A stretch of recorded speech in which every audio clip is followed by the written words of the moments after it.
ಈ ಕಾಜಾ ಸ್ವೀಟ್ನ ಮಾಡೋದಕ್ಕೆ ಮೊದಲಿಗೆ ನಾನು 1 ಕಪ್ನಷ್ಟು ಮೈದಾ ಹಿಟ್ಟನ್ನು ತೊಗೊಂಡಿದ್ದೀನಿ. ಅದಕ್ಕೆ ನೋಡಿ 1/4 ಟೀ ಸ್ಪೂನಷ್ಟು ಉಪ್ಪನ್ನು ಹಾಕಿದ್ದೀನಿ. ಕಲರ್ಗೋಸ್ಕರ ಅರಿಶಿನ ಪುಡಿನ ಹಾಕಿದ್ದೀನಿ 1/4 ಟೀ ಸ್ಪೂನಷ್ಟು. ಇದು ಹಳದಿ ಬಣ್ಣ ಮಾಡೋದಾದರೆ ಮಾತ್ರ, ನಿಮಗೆ ಕಲರ್ ಹಾಕೋದು ಬೇಡ ಅಂದರೆ ಸ್ಕಿಪ್ ಮಾಡ್ಕೊಳ್ಳಿ ಅರಿಶಿನ ಪುಡಿನ. ಆಮೇಲೆ 2 ಟೇಬಲ್ ಸ್ಪೂನಷ್ಟು ಎಣ್ಣೆನ ಹಾಕಿದ್ದೀನಿ. ಇವಾಗ ಚೆನ್ನಾಗಿ ಮಿಕ್ಸ್ ಮಾಡ್ಕೊಳ್ತಾ ಇದ್ದೀನಿ. ಎಣ್ಣೆ ಚೆನ್ನಾಗಿ ಹಿಟ್ಟಲ್ಲಿ ಮಿಕ್ಸ್ ಆಗಬೇಕು. ಎಷ್ಟು ಮಿಕ್ಸ್ ಆಗಬೇಕು ಅಂದರೆ ಈ ಥರ ನಾವು ಮುಷ್ಟಿ ಇಡಿದಾಗ ಸ್ಟಿಫಾಗಿ ನಿಂತರೆ ಕರೆಕ್ಟಾಗಿದೆ ಅಂತ ಅರ್ಥ.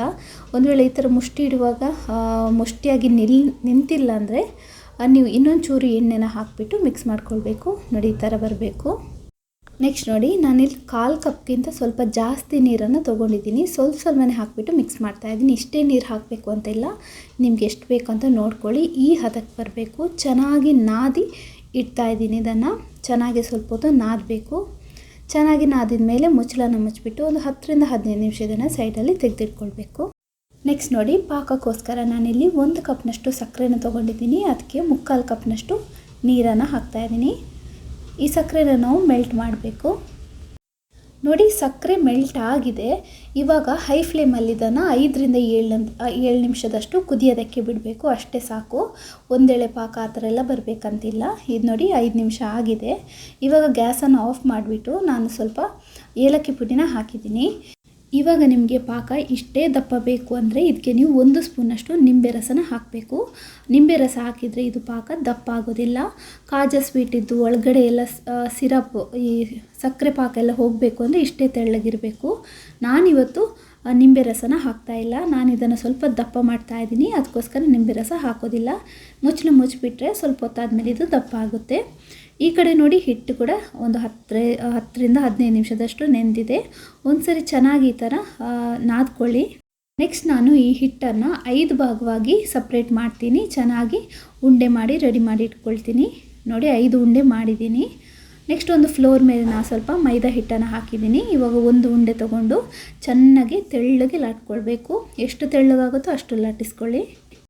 ನೋಡಿ, ತೆಳ್ಳಗೆ ನಾನು ಲಟ್ಟಿಸಿ ಇಟ್ಕೊಂಡಿದ್ದೀನಿ. ಉಳಿದಿರೋದು ಇದೆ ಅಲ್ವಾ ಹಿಟ್ಟು, 5 ಭಾಗ ಇದೆ ಅಲ್ವಾ, ಇದನ್ನು ಕೂಡ ಇದೇ ಥರ ಮಾಡಿ ಇಟ್ಕೊಳ್ಬೇಕು. ನೋಡಿ ಈ ಥರ ರೆಡಿ ಮಾಡಿ ಇಟ್ಕೊಂಡಿದ್ದೀನಿ. ಮೊದಲಿಗೆ ನೋಡಿ, ಈ ಥರ ಒಂದು ಶೀಟ್ನ ತೊಗೊಂಡು ಈ ಥರ ಎಣ್ಣೆನ ಸ್ಪ್ರೆಡ್ ಮಾಡ್ಕೊಳ್ಬೇಕು. ಯಾವ ಎಣ್ಣೆ ಕೂಡ ನೀವು ಯೂಸ್ ಮಾಡ್ಬೋದು. ನಾನಿಲ್ಲಿ ತೆಂಗಿನ ಎಣ್ಣೆನ ಯೂಸ್ ಮಾಡ್ತಾಯಿದ್ದೀನಿ. ಎಣ್ಣೆನ ಸ್ಪ್ರೆಡ್ ಮಾಡಿದ ಮೇಲೆ ಮೇಲ್ಗಡೆ ನಾನು ಕಾರ್ನ್ಫ್ಲೋರನ್ನು ಹಾಕ್ತಾಯಿದ್ದೀನಿ. ಕಾರ್ನ್ಫ್ಲೋರ್ ಹಾಕಿದರೆ ತುಂಬ ಕ್ರಿಸ್ಪಿಯಾಗಿ ಬರುತ್ತೆ ಲೇಯರ್ಸ್ ಎಲ್ಲ. ಕಾರ್ನ್ಫ್ಲೋರ್ ಇಲ್ಲ ಅಂದರೆ ನೀವು ಮೈದಾ ಹಿಟ್ಟನ್ನು ಹಾಕಿ. ಬಟ್ ಈ ಹಿಟ್ಟನ್ನು ಹಾಕೋದು ತುಂಬಾ ಇಂಪಾರ್ಟೆಂಟ್. ಹಿಟ್ಟು ಹಾಕಿದ್ಮೇಲೆ ನೋಡಿ ಈ ಥರ ಸ್ಪ್ರೆಡ್ ಮಾಡ್ಕೊಳ್ಳಿ. ಆಮೇಲೆ ಮತ್ತೆ ಒಂದು ಲೇಯರ್ ಶೀಟನ್ನು ಇಟ್ಕೊಳ್ಳಿ. ಇದೇ ಥರ ಪ್ರಾಸೆಸನ್ನು ಕಂಟಿನ್ಯೂ ಮಾಡಿದರೆ ಆಯಿತು. ಇದರ ಮೇಲೆ ಕೂಡ ಎಣ್ಣೆ ಹಾಕಬೇಕು, ಅದರ ಮೇಲೆ ಹಿಟ್ಟು ಹಾಕಬೇಕು. ಆಮೇಲೆ ಮತ್ತೆ ಇನ್ನೊಂದು ಶೀಟ್ ಇರೋದು. ಇದೇ ಥರ ಎಲ್ಲ ಪ್ರಾಸೆಸನ್ನು ಕಂಟಿನ್ಯೂ ಮಾಡಿ. ನೋಡಿ 5 ಶೀಟಿಗೂ ನಾನು ಇದೇ ಥರ ಮಾಡಿದ್ದೀನಿ. ಮಾಡಿದ ಮೇಲೆ ಈ ಥರ ರೋಲ್ ಮಾಡ್ತಾಯಿದ್ದೀನಿ. ತುಂಬ ಟೈಟಾಗಿ ರೋಲ್ ಮಾಡ್ಕೊಳ್ಬೇಕು, ನಡುವೆ ಗ್ಯಾಪ್ ಬರಬಾರ್ದು. ಅದಕ್ಕೋಸ್ಕರ ಈ ಥರ ರೋಲ್ ಮಾಡಿದ ಮೇಲೆ ಸೈಡ್ ಭಾಗ ಇದೆ ಅಲ್ವಾ, ಅದಕ್ಕೆ ನಾನು ಸ್ವಲ್ಪ ನೀರನ್ನು ಹಾಕ್ತಾಯಿದ್ದೀನಿ. ಕರೆಕ್ಟಾಗಿ ಕೂತ್ಕೊಳ್ಳಿ, ಅಂದರೆ ಅಂಟಿ ಕೂತ್ಕೊಳ್ಳಿ ಅಂತ. ಇಲ್ಲಾಂದರೆ ನಾವು ಫ್ರೈ ಮಾಡಬೇಕಾದ್ರೆ ಓಪನ್ ಆಗಿಬಿಡುತ್ತೆ. ಅದಕ್ಕೋಸ್ಕರ ನೆಕ್ಸ್ಟ್ ನೋಡಿ, ಈ ಥರ ಯಾವ ಸೈಜ್ಗೆ ಬೇಕೋ ಆ ಸೈಜ್ಗೆ ಕಟ್ ಮಾಡ್ಕೊಳ್ತಾ ಇದ್ದೀನಿ. ತುಂಬ ಸಣ್ಣಗೇ ಇರಲಿ, ಅದು ಸ್ವಲ್ಪ ನಾವು ಲಟ್ಟಿಸ್ ಮೇಲೆ ದಪ್ಪ ಬರುತ್ತೆ. ನೋಡಿ, ನಾನು ನಿಮಗೆ ಒಂದು ತೆಗೆದು ತೋರಿಸ್ತಾ ಇದ್ದೀನಿ. ನೋಡಿ ಎಷ್ಟು ಲೇಯರ್ಸ್ ಕಾಣಿಸ್ತಿದೆ ಅಲ್ವಾ.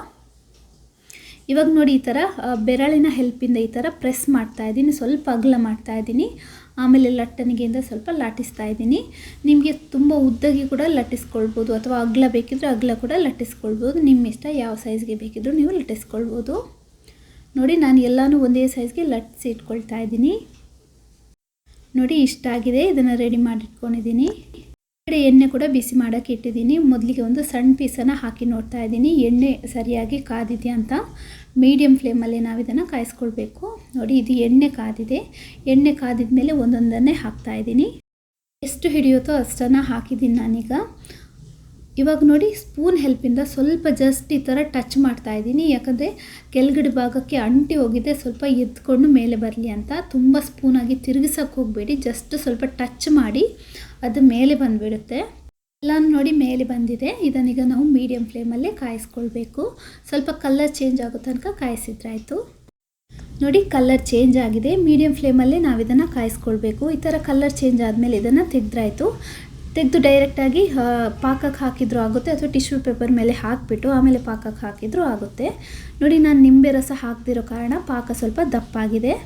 ನಾನು ಬೇಕು ಅಂತಲೇ ನಿಂಬೆ ರಸ ಹಾಕಿಲ್ಲ, ನನಗೆ ಈ ಥರ ದಪ್ಪ ಪಾಕನೇ ಬೇಕಿತ್ತು. ಔಟ್ಸೈಡ್ ಮಾತ್ರ ತುಂಬ ಶುಗರಿ ಅಂದರೆ ದಪ್ಪ ಶುಗರ್ ಕೋಟ್ ಆಗಬೇಕು, ಒಳಗಡೆ ಕ್ರಿಸ್ಪಿಯಾಗಿ ಇರಲಿ ಅಂತ.